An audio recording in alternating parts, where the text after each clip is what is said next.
শুভ সন্ধ্যা বন্ধুরা, আমার নতুন একটা ব্লগে তোমাদেরকে সবাইকে স্বাগত। এই ছোট্ট একটা খোপার কাটা আমার ড্রেসিং টেবিলে কিন্তু নতুন জায়গা করে নিয়েছে।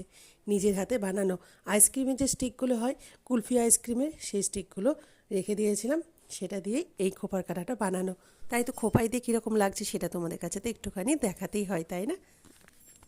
আর সন্ধ্যাবেলায় যখন চুল আঁচড়াচ্ছিলাম, চুল সেইভাবে আঁচড়াইনি, আমি একদম রাত্রে শোয়ার আগে ঠিকমতো করে চুল আঁচড়ে চুল বেঁধে কিন্তু শুই।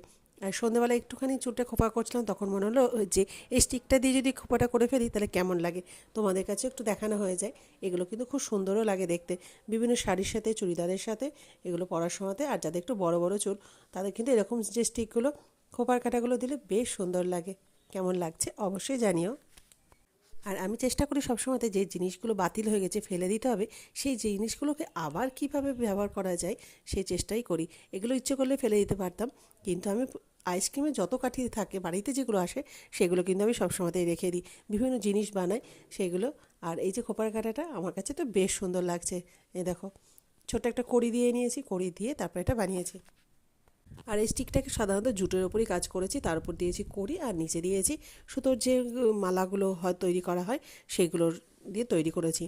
আর কেমন লাগছে অবশ্যই জানি। আর এখানে ভয়েসটাকে, অরিজিনাল ভয়েসটাকে একটুখানি অফ করে রাখলাম, কারণ ছেলে বাজাচ্ছিল পাশের ঘরে তবলার সাউন্ডটা বেশি আসছিলো, সেই জন্য সাউন্ডটা কেটে দিয়ে নিজস্ব ভয়েসে দিলাম। আর কি, সবাই খুব ভালো থেকো। আর আবার নতুন একটা ব্লগে তোমাদের সাথে আবার দেখা হচ্ছে, কেমন লাগছে অবশ্যই জানিও। এটা হচ্ছে আমার দ্বিতীয় নাম্বার খোপার কাটা। এর আগে একটা খোপার কাটা বানিয়েছিলাম, কড়ি দিয়ে বানিয়েছিলাম, সেটা কাপড়ের ওপর কাজ করে। আর ওটাও বেশ ভালো হয়েছিল, সুন্দর তোমরা বলেছিলে অনেকেই।